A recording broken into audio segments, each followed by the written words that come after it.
Shri Ram Jai Ram Jai Jai Rama.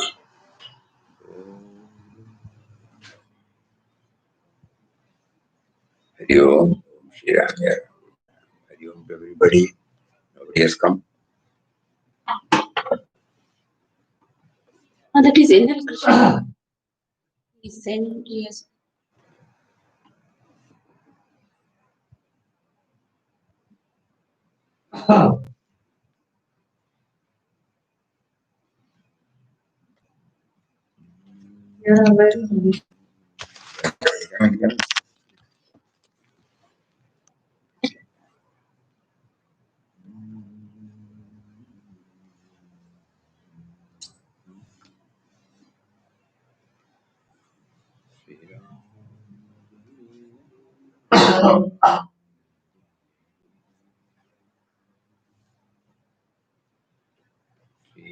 Shri Ram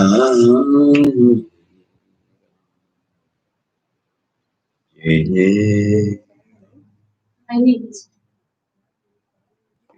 Shri Ram Jai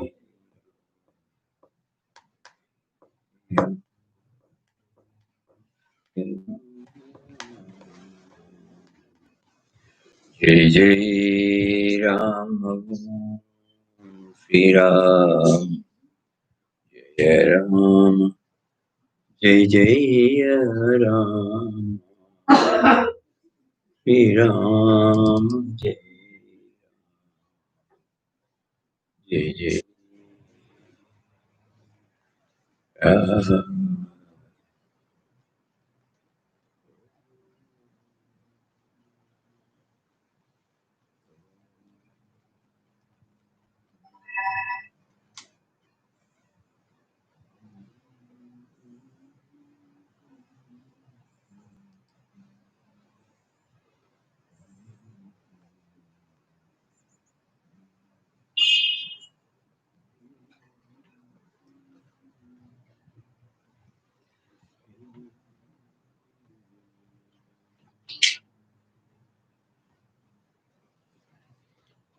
Shri Ram. 4 or 5 people have come.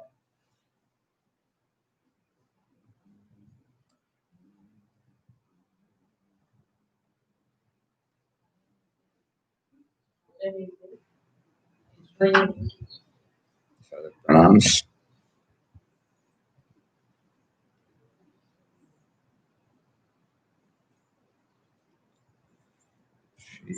Shri Ram Jai Ram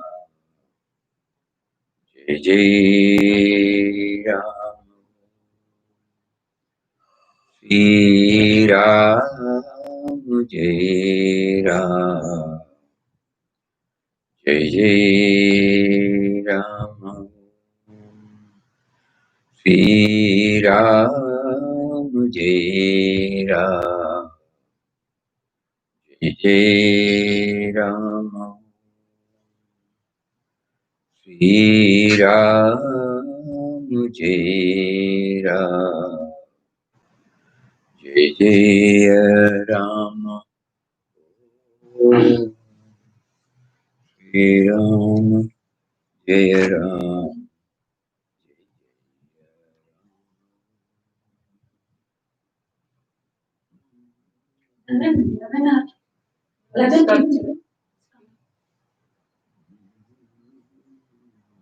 Normally in the beginning, how many will be there?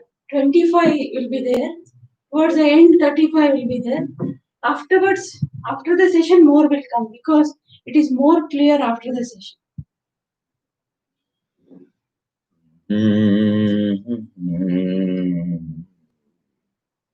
Hari Om to everybody.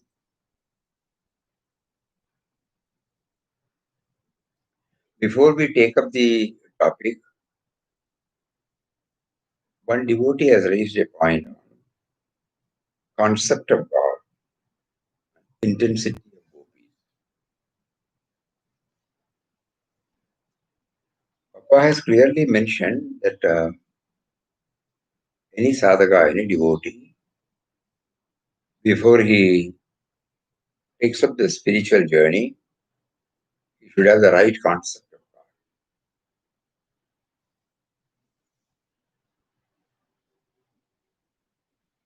Though it's a conceptless reality.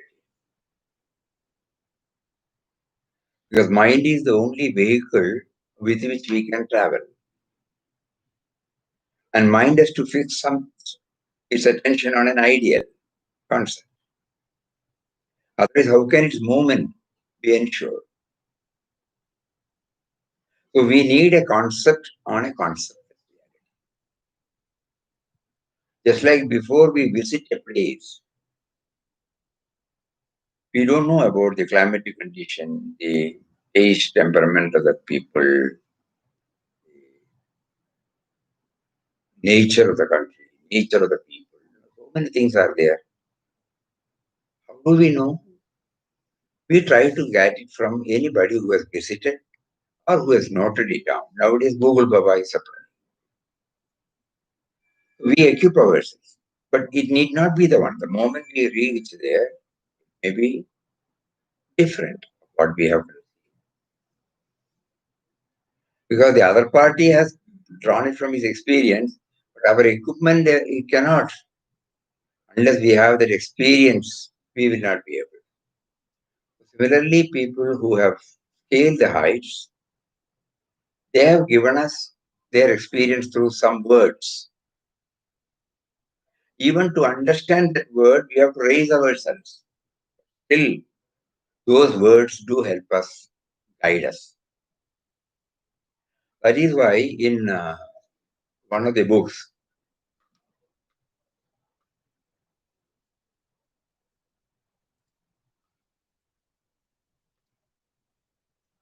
a highly spiritually evolved soul who is normally named as Peace Pilgrim. She, in her book, gives out something about the concept of God.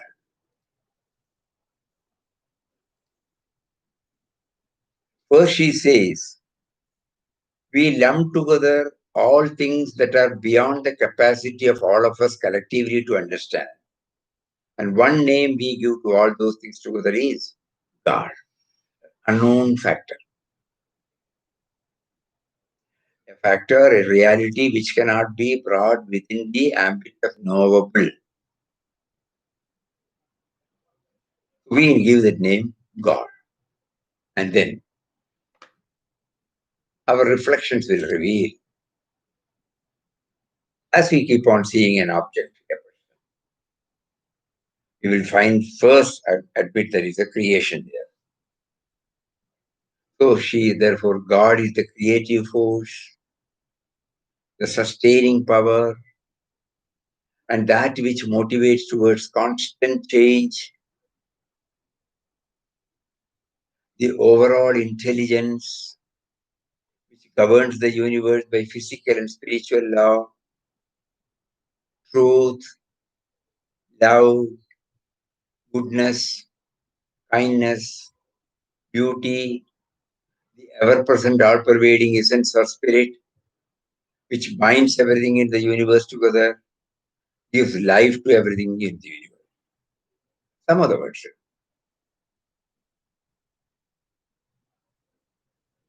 What is it that makes one seed to come out in the form of a sapling or a plant or a tree? It's a creative force. Similarly, you and I, we cannot just, we are not just jumping in the sky.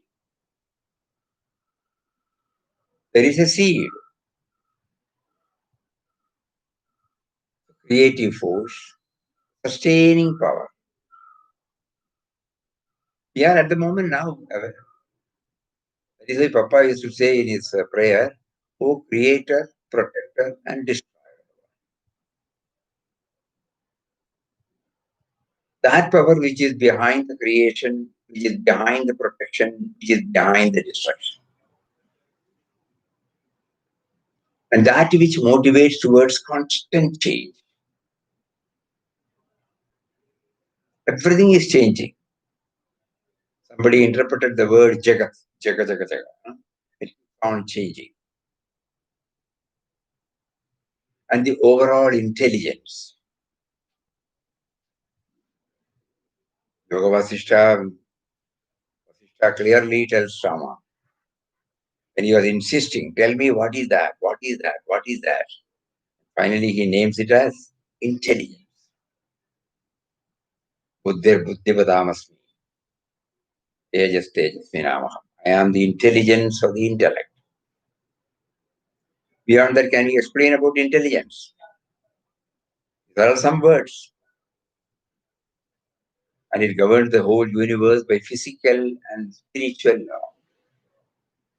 There are so many physical laws that guarantees the sustenance of this life. Whenever we get violated, meaning we get diseased. For everything there is a law. So who is the lawgiver?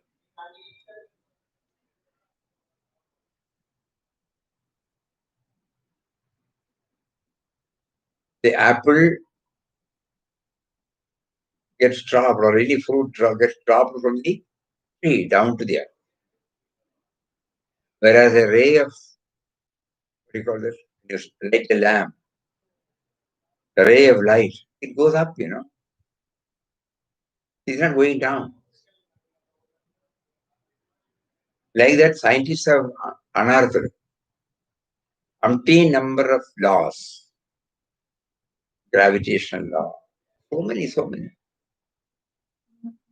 So it is behind this law, there is an overall intelligence. And truth means that which is always there.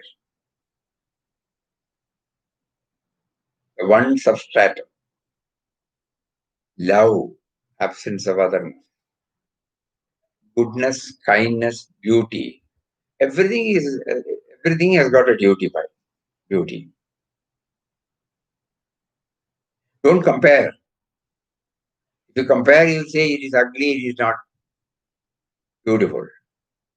But if you look at it as such, there is a beauty in it. Anything and everything.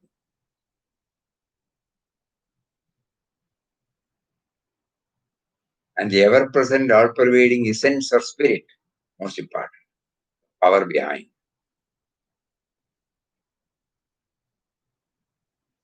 Spirit is that power, which binds everything in the universe together, which gives life to everything. There is a life force because of which we feel we are there now. What else can be explained about life? When we say we are not dead, that much we know. That is called life. So the concept of God means it cannot be explained, but they have given those who have scaled the height, they have given us some clues.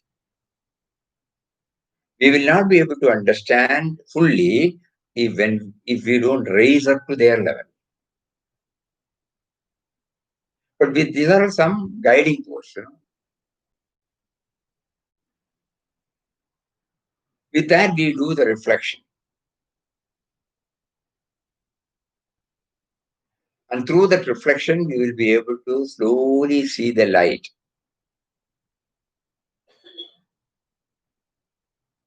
Just like the other day when we were discussing, there was a dialogue between Yajnavalkya and Janaka.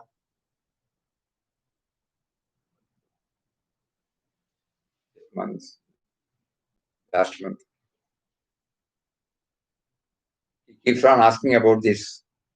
He was asking us about there was a dialogue between Yajnavalkya and Janaka. Janaka was asking about that light. Light represents God.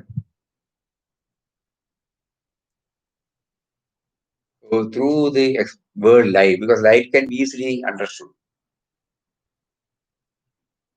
He says,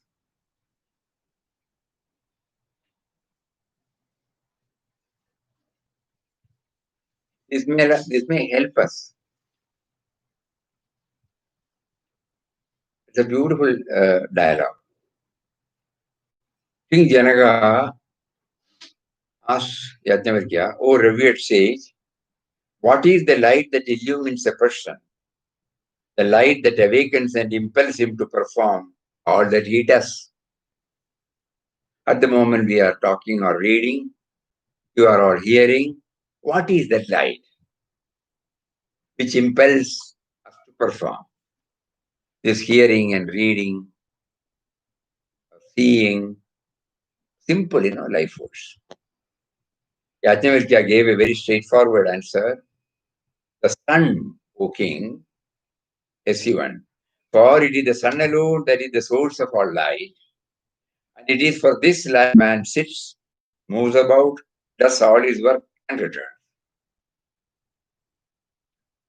Again, Janaka asks, "That's right, O venerable sage. But when the sun has set, what is it that helps man as light?" The moon. It is the moon that is the light of the man when the sun is not here, was the reply of Yajnavalkya. All right, I agree. But when the sun is not there, the moon is also not there, then what is it that guides man as his light? Yajnavalkya replied, when the sun has set, the moon is not there. Fire is our light. For by that we sit, work, go out, and come back. Night, simple, torch or electric light. I am all in agreement with you, said Janaka. But what then is the light when there is no sun, no moon, no fire? Speech. Indeed, it is the light when all these are absent. Speech is the light when all these are absent. Even though we cannot see our hand in the dark, we can hear the voice and hear the sound. Janaka was happy, but had still one more question. O revered sage, when sun sets, moon is not there, fire is absent, there is no speech, then what is the light? Self indeed is our light, capital spirit. Or by that, sit, move, work, go out, and come back. This self is called the spirit. This spirit is called the life force. This spirit is called the intelligence. This is called the pure consciousness. This is called the Lord of the universe. Janaka was deeply touched by this, but wanted to know from Yajnavalkya more about the self that he referred to as the light of all light, which he replied, the self is the pure awareness that shines as the light within the heart, surrounded by the senses.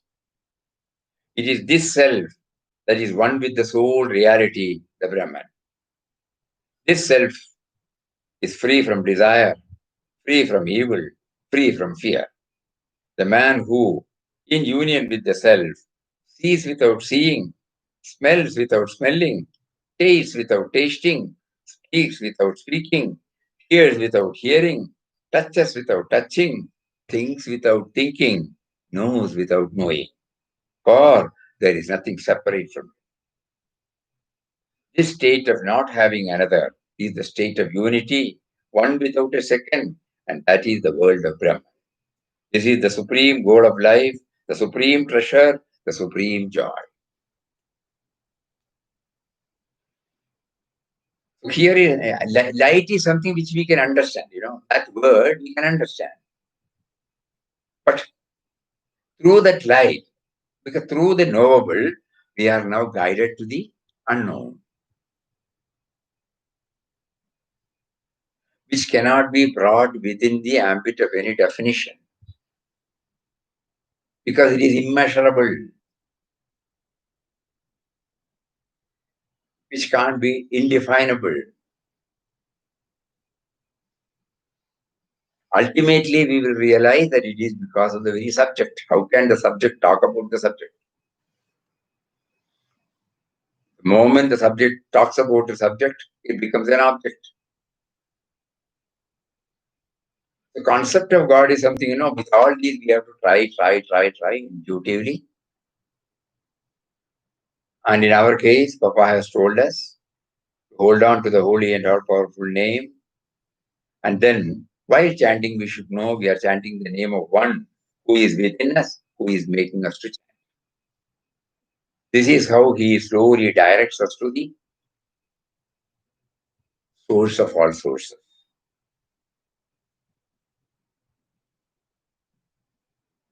We are chanting the name of one who is within us, who himself is making us to chant.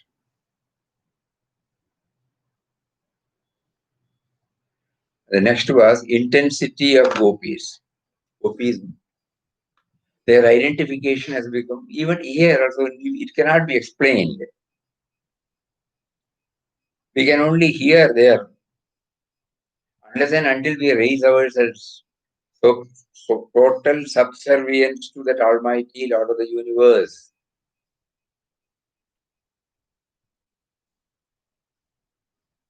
And in Gopi's case, we can say it is on the Saguna form. When we say Saguna form, it is not that they limited to they see him only everywhere.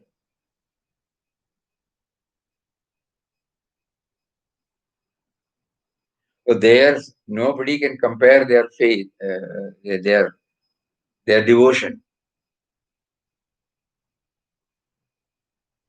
They have nothing else in their mind excepting Krishna. When we have so many things, how can we understand a mind that is only with Krishna? Because our equipment is not ready now. We may be hearing these words. We may be hearing Bhagavata, we may be hearing somebody's exposition, discourse, everything is all right. But it has to pass through our own equipment, And our equipment is it is not full of devotion. Our devotion is part-time devotion, to be more blunt. When we are in a conducive atmosphere, our mind says we are all in a devotional fervor. Hardly for a few seconds. With such a mind, how can we understand Gopi's devotion? There, nothing else was there. They have forgotten everything about their personal life. When explaining about that, Papa used to bring a couple of anecdotes that even when the camphor was on their hand or something like, when the mother-in-law came, she was there with the fire. It is burning. She was not aware of it. That much, the mind is full of Krishna consciousness, awareness of Krishna. Whereas we only hear this. We cannot fully understand this because unless and until we reach that stage. So these are the limitations we have. We should know. But through satsanga, we are made to know about our limitation. And the ideal is being made clear as to how we should move forward. So whether it is the concept of God, whether it is the purest form of devotion by gopis, we will be able to understand it only we try to raise ourselves to that extent. Otherwise, there are mere words. Words, we won't say it is half truth. It is full truth, but truth uttered by people who have realized the truth. We are trying to understand the truth through our limited, our equipment, which is limited, which is yet to evolve itself to that level.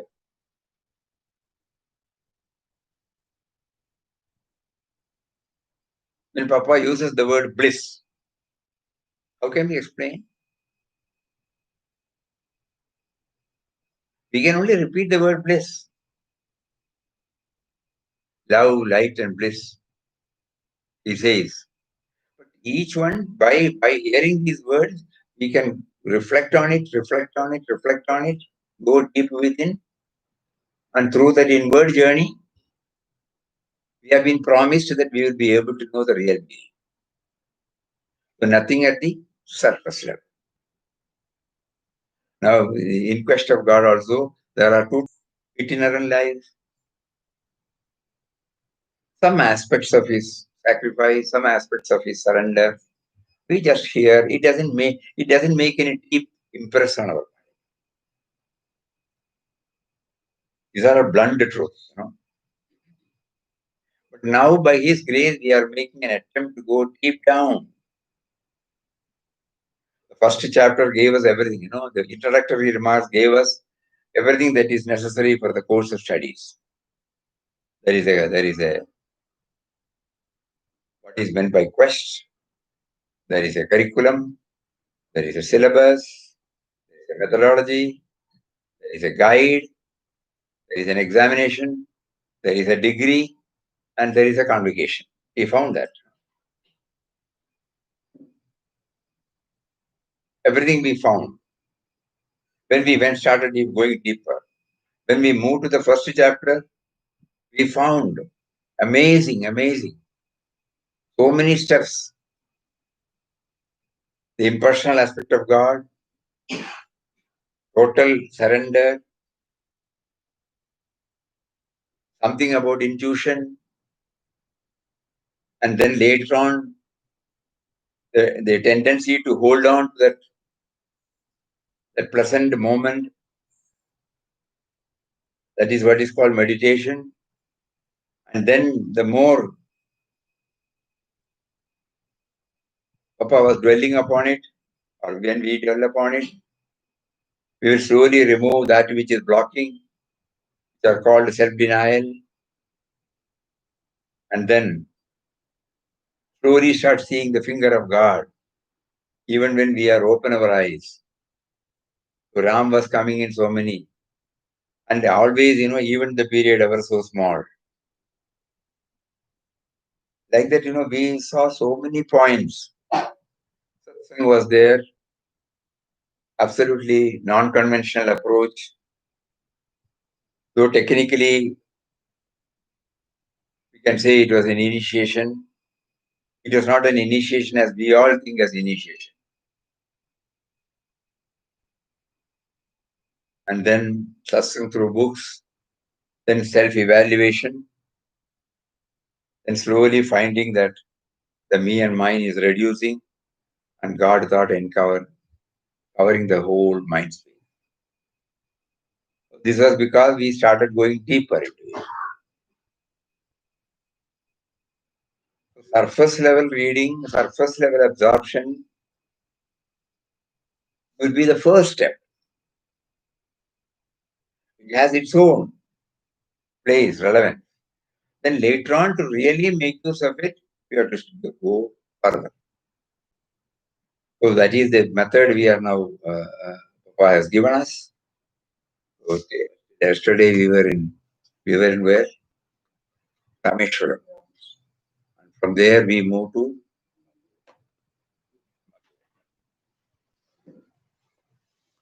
we will first read the chapters.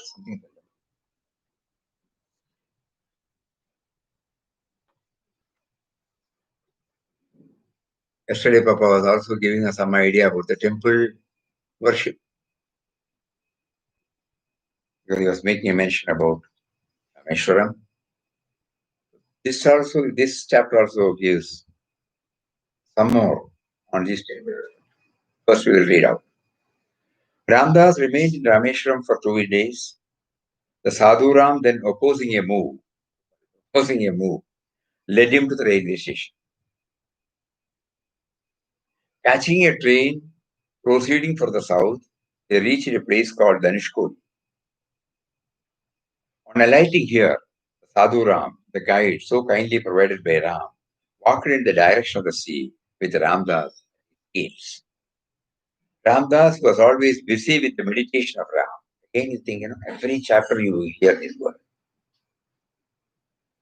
Was feeling as though he was moving about in a dream. Ram, his soul quest. Ram, soul thought, soul aim. That was meditation.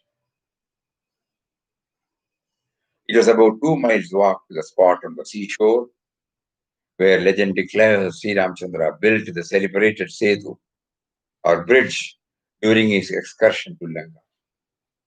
Halfway on the sands, it began to drizzle. The season was cold, clothing was scanty, but Ram's kindness and grace were very great. Going down to the extreme south of this projecting piece of sandy land, both bathed in the sea. Next, the Sadhu Ram and Ramdas went to a small temple close by, where they had the darshan of 2 sadhus permanently residing there. A brisk walk back to the Nishkodi brought them to Dharamshala, where the Sadhu Ram provided Ramdas and himself with some food. Ramdas was at this time only on fruit diet or food without salt and chilies. After a day's stay here, they started by train for Madurai and reached the place in due time. The temple of Madurai was visited. The temple of Meenakshi is a beautiful pile wherein the sculptor has exhibited all his skill. The life-size symmetrical images cut in stone seems to be stepping out of the broad pillars that support the upper structure of the temple. The shrine is massive in build and can stand the wear and tear of ages. The sight of it is, in brief, a most imposing one. Here Ramdas met again Swami Govindananda, who was so kind to him at Rameshwaram. He, with 2 other saints, found Ramdas sitting on one side of the entrance of the temple. The tired Sadhu Ram, Ramdas's guide, was sleeping, and Ramdas was squatting at his feet. In sleep, the Sadhu Ram's legs happened to touch Ramdas's body.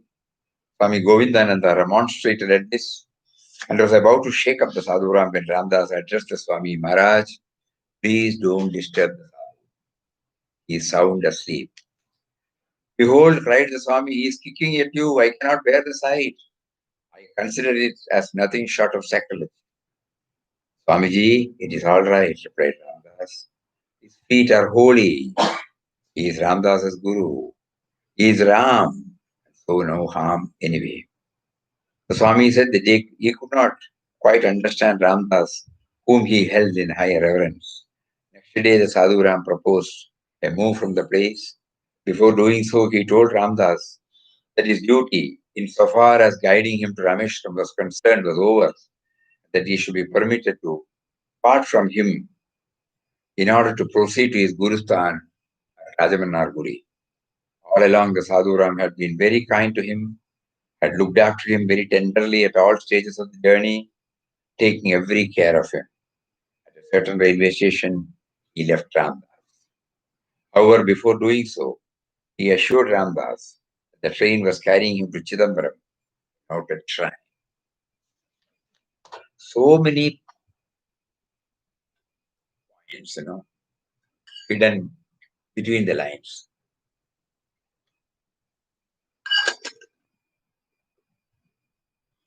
Here he is making a mention about, first mention about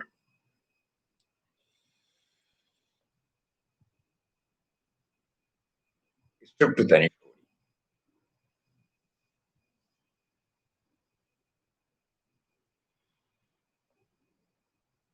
It was about 2 miles walk to the spot on the seashore where legend declares Sri Ramchandra built the celebrated Setu, or bridge, during his excursion. One small mention about Lord Sri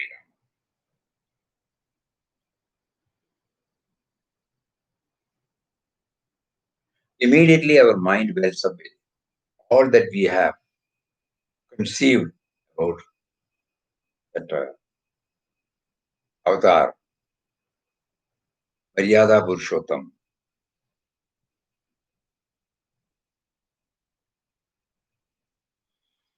a righteous ruler, a beautiful ruler, and also how a husband should live, how a ruler should behave, how a brother should behave.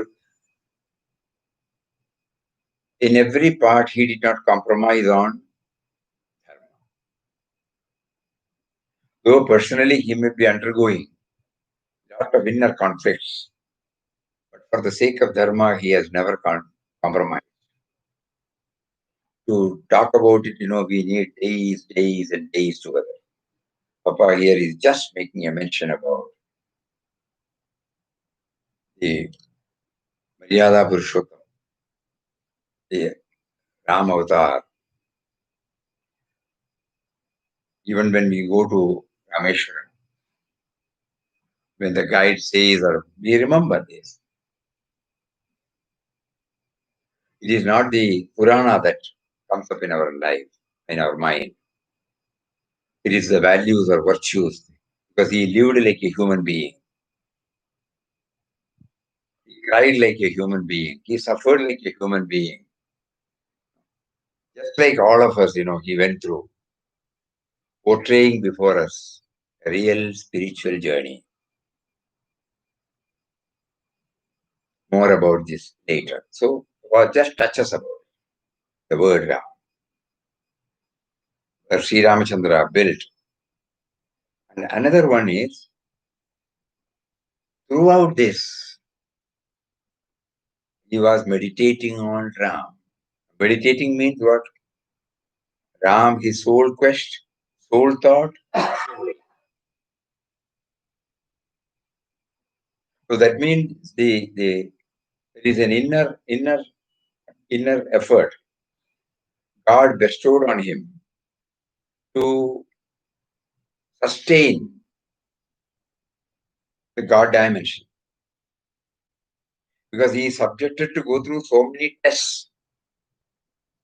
And during that test, he should not leave this, what you call, anchor, a support. So for that, he was always prompted. Ramdas was always busy with the meditation of Ram, was feeling as though he was moving about in a dream. Ram, his soul quest, soul thought, soul aim.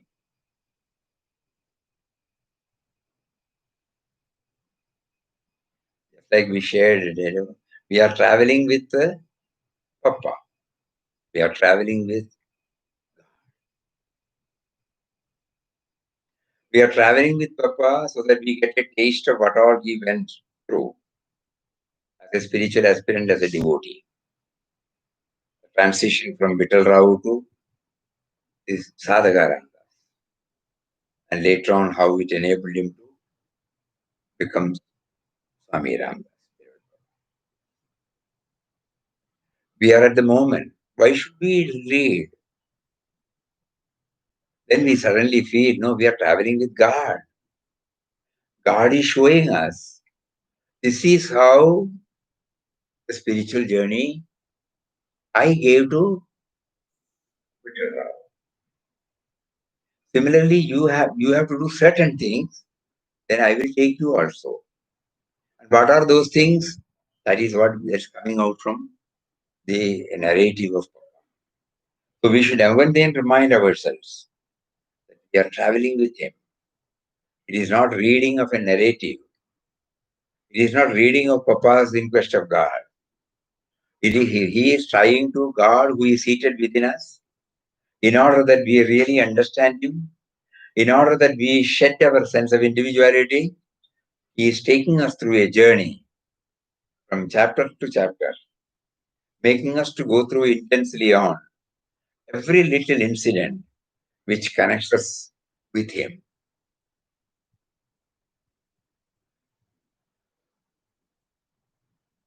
So then here also, he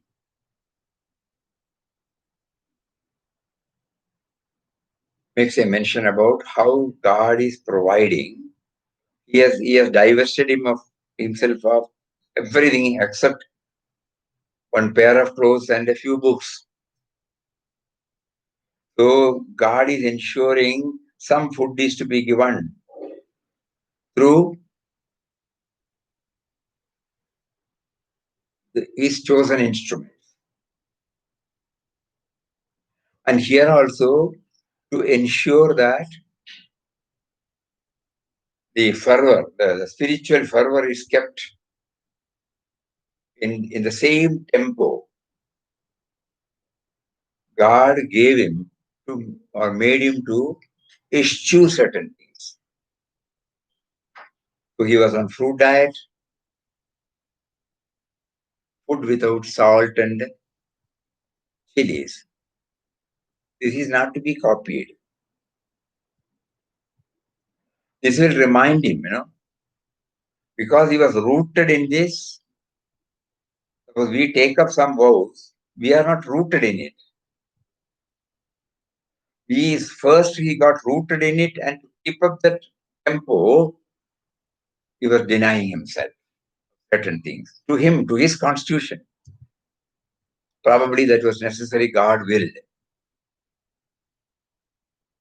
By all means we can do if the same prompting comes from within.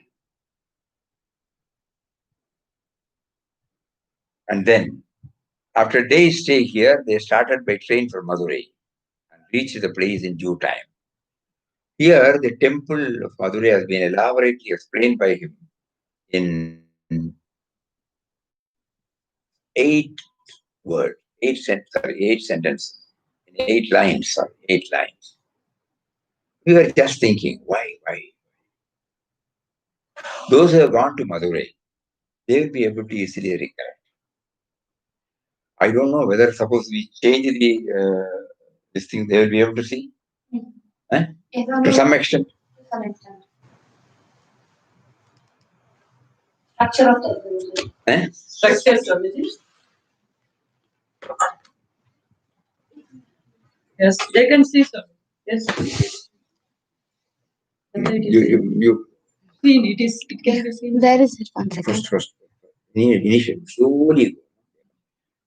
Writing, I want photo. No, first photo. No. First photo. Again go. This one. That is the first one? Yes, okay. You can see now. little behind you. Yes, now. All of you can see now something Will you please write? Ask them to write. in your chat. Can you see something? No? It is visible. See it on your phone, no? And then next. It is seen, sir. Next. Sorry. Yes. Next. Next.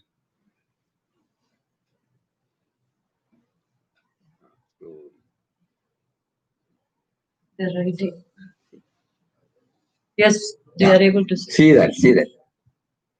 We will explain again. We will read it out. Just go through the pictures. Then next.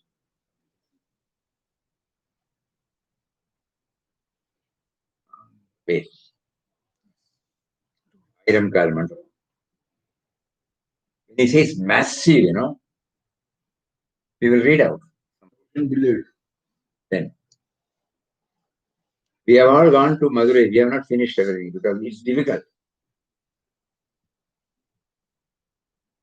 That is a rough, okay.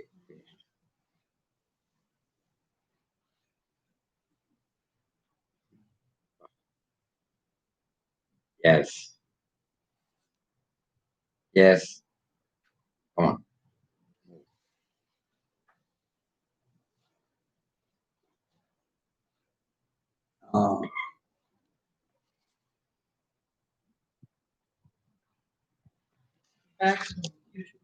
No, you can see it right this way. Because as if it comes out. Stepping out. This is the Gopuram. Next one will be I will go. What is on the go? Some See structure. that path. Carry on. Carry on. Satsang is going on. I'll call you back. I'll call you back. Okay, Hari Om. Bye.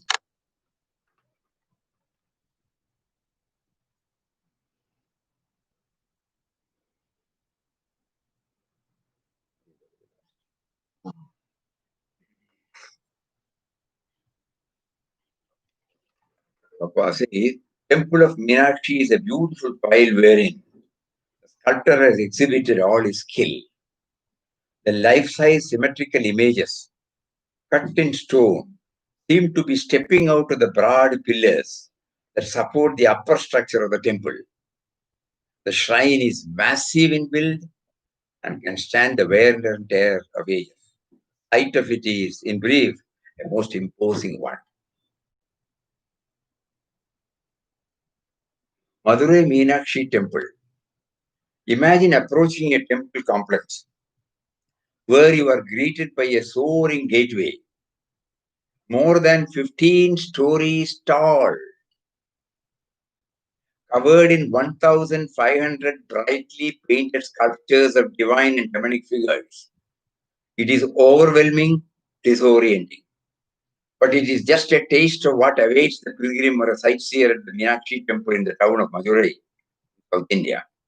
With its numerous towers and its warren of associated sacred spaces, it embodies the active continuation of an ancient set of religious and artistic traditions in southern India. Today, approximately 20,000 people per day visit the Meenakshi temple, almost 700,000 square feet of space, including the two principal sanctuaries and dozens of shrines of varying sizes. Bordered by high walls and gateways, it's a bewildering collection of indoor and outdoor spaces. Small, cramped shrines, vast halls, low and high ceilings, darkness, light, hustle, bustle, quiet spaces, chaos, all told, it contains about 30,000 sculptures.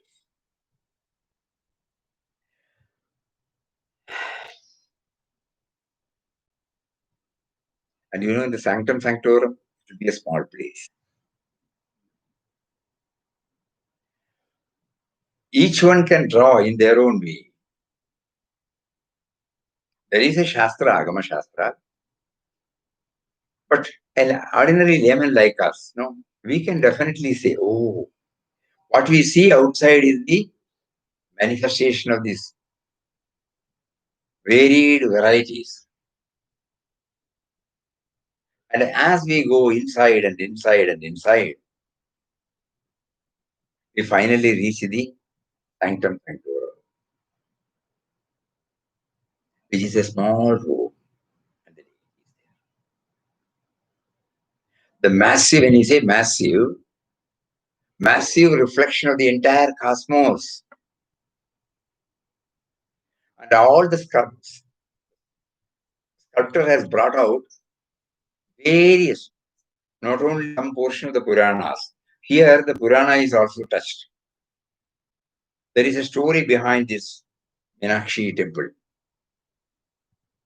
Many sacred sites and structures in India have mythical origins, and the city of Madurai near the in Tamil Nadu is no exception. According to the tradition, more than 3,500 years ago, God Indra installed a small tower over a naturally formed stone lingam as a sign of devotion to Shiva, one of the primary deities in the vast Hindu pantheon. Other gods followed Indra's lead, began to worship there. Soon a human devotee witnessed the miraculous scene of gods worshipping at the lingam, notified the local king, Kulashekara Pandya, who built the temple site. The story figure of Meenakshi is also legendary. Papa is a story touching and kindling. It describes a Pandya king, Malayadwaja, who hoped for a son and heir. He carefully performed a fire ceremony, requesting that the gods fulfill his wish. Instead, he was granted a daughter, Meenakshi, who was born with 3 breasts. The gods told the king not to worry, but to raise Meenakshi as a brave warrior, just as he would a son. And when she grew up and met her true love, her 3rd breast would disappear. Meenakshi proved herself gifted in battle, conquering armies in all directions. When she sought to attack the north, however, she was confronted by Lord Shiva, who dwells on Mount Kailash, deep in the Himalayas. Upon seeing him, one of her breasts fell off, and the prophecy was realized. When you saw Shiva on the battlefield, you bowed to him shyly and were amazed to see that suddenly she had only 2 breasts. Your heart was filled only with him. You looked at him sweetly with a nectar-like side glance, felt shy. Another principal god in the human pantheon, Vishnu, in the guise of Meenakshi's brother, presided over the wedding of Shiva and Meenakshi. So there the sculpture. In between, in Kanigadan, the father gives the daughter to the bridegroom, Brother gives. Brother gives. If father is not there, brother used to give, So brother gives Meenakshi's hand to Shiva. That's sculpture, what do you call? The statue is there now. So another principal god. Then that is why this part of it gives that with the Tulsi, Yagadana. Vishnu presiding over the marriage of Shiva and Meenakshi. The entire earliest temple at Madurai was likely constructed in the 7th century CE. But the temple complex we experience today is largely the work of the Nayak dynasty, 16th and 17th century. They enlarged the complex, redesigned the surrounding streets in accordance with the sacred tradition of Vastu Shastra.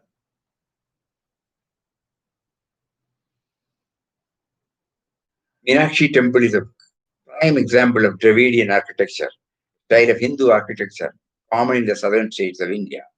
Characteristics of Dravidian architecture often include covered porches on temples, tall entry gate towers on 2 or more sides, many pillared halls, a water tank or reservoir for ritual bathing.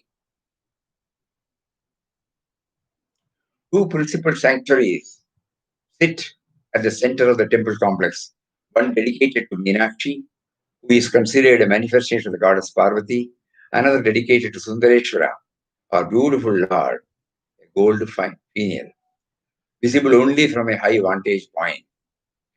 Each of these sanctuaries.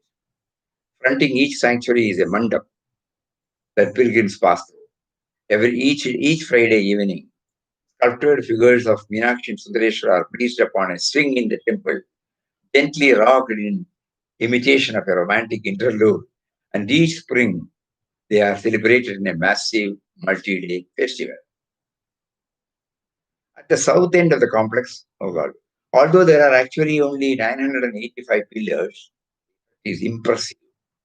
With most of the stone pillars carved in high or low relief, depicting gods, demons, divine animals. Originally, this space, that is why Papa here says, the shrine is the life-size symmetrical image cut in stone seems to be sticking out of the broad pillars that support the upper structure of the temple.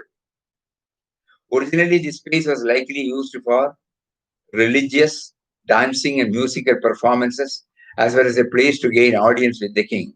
Today, the 1,000-pillar hall functions primarily as a museum with exhibitions of bronze sculptures, paintings, objects for the temple. So like that, they keep on explaining about it. And for us, today we will say that this is massive. God's manifestation is massive. We should not stop with that. When we go to a temple, though these are all enchanting for us, our temple visit becomes complete only when we go to the Garbhagriha. Just think about it. So many attractions are there outside. The skills are brought out. Perfection is brought out. Depiction is there on the various facets of love, aspects of love, aspects of living life. In Gopura, you see, when you go through, each one is carved out, each space, each inch. You will not find any wall. The whole thing is carved out with the different emotions. So all these depict to us that this is the manifested world outside the world. It's also nice to look at.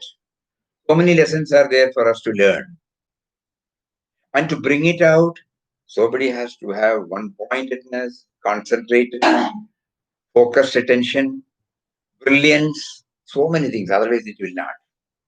Everything is okay, but we should never be satisfied with that. We all go to the temple.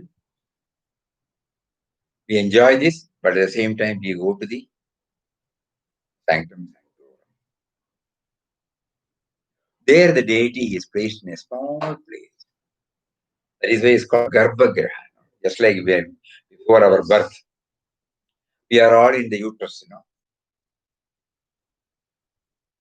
He is there, Garbhagriha, sanctum sanctorum. We have his or her darshan and then come back. So there is when he introduces the Madurai temple, here he is also trying to make us understand that our spiritual sadhana should enable us to go to the source of all sources, core of our being, the innermost chamber of ours. Not merely, let us not be carried away by whatever that appears outside.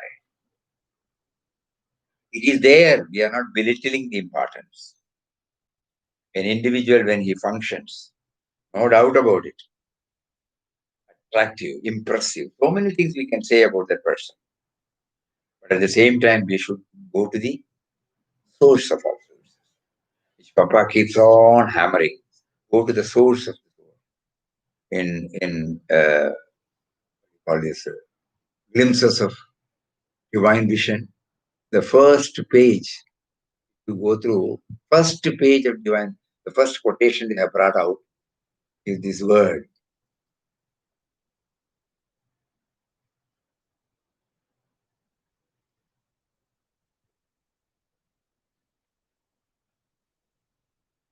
Try to enter into the mysterious origin of your and the world life. To know who you are in reality is the real quest. To arrive at this truth, you have to, by a systematized process of thought and discipline, transcend all human limitations set by the body, mind, and intellect, and then, embarking on the realm of the spirit, realize your immortal, changeless, blissful nature.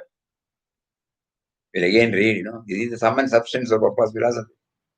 He is now taking us, God is taking us for this purpose only. Try to enter into the mysterious origin of your and the world life. The temple outer portion of the temple, we can call it as the world life, and the inner origin. To know who you are in reality is the real quest. That is why in the 13th chapter is named as Kshetra. This is the Kshetra. Kshetrajna is inside. Elaborately, Lord Krishna explains the field and the knower of the field. Kshetra is called the field, and Kshetrajna is called the knower of the field. So try to enter into the mysterious origin of your and the world life. To know who you are in reality is the real quest. We are in quest of God, That is the real quest. To arrive at this truth, you have to, by a systematized process of thought and discipline, not merely reading, not merely hearing, a systematized thought and discipline, transcend beyond all all human limitation set by the body, mind, intellect. Embarking on the realm of the spirit. Now realm on the individual. Now we have to upgrade, graduate ourselves to the realm of spirit. Then realize your immortal, changeless, blissful nature. This constitutes religion.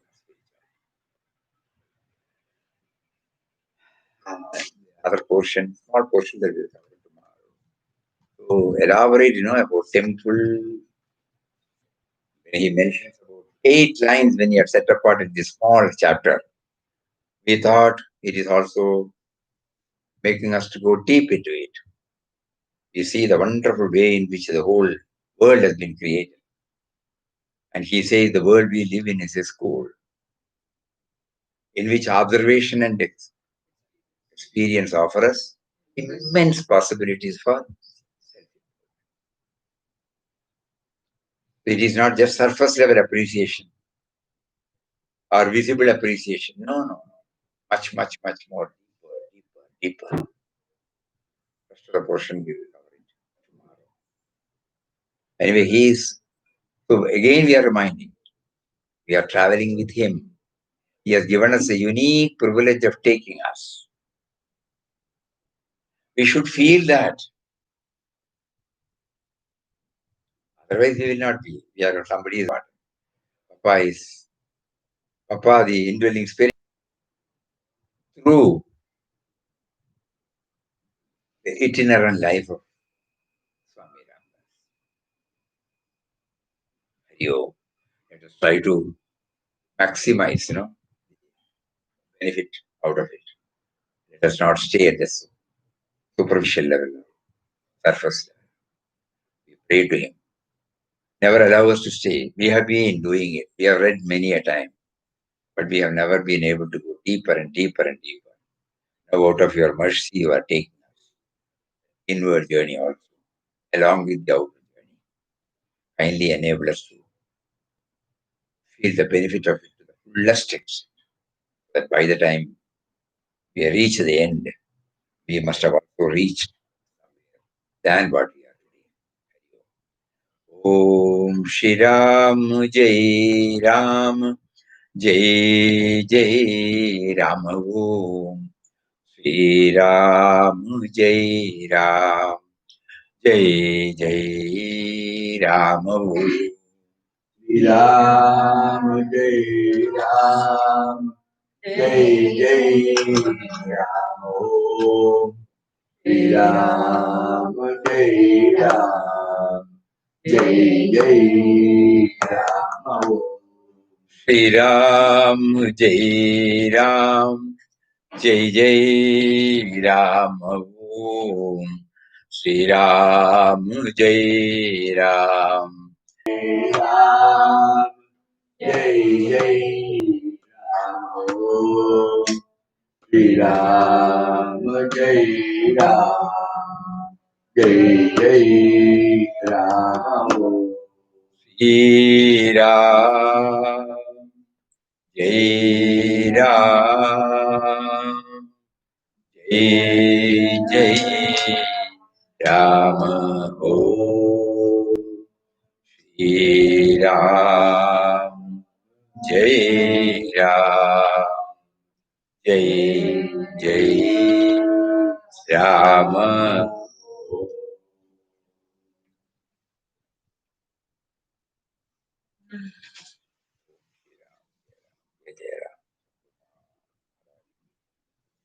Hari Om to everybody.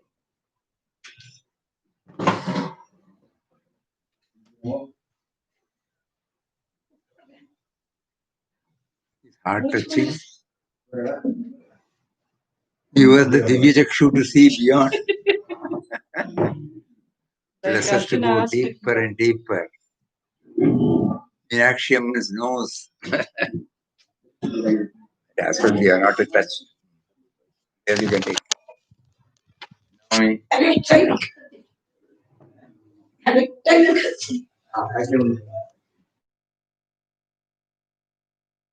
I don't know what I don't know. yeah, what it.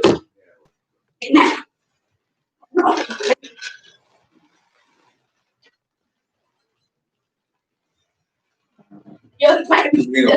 I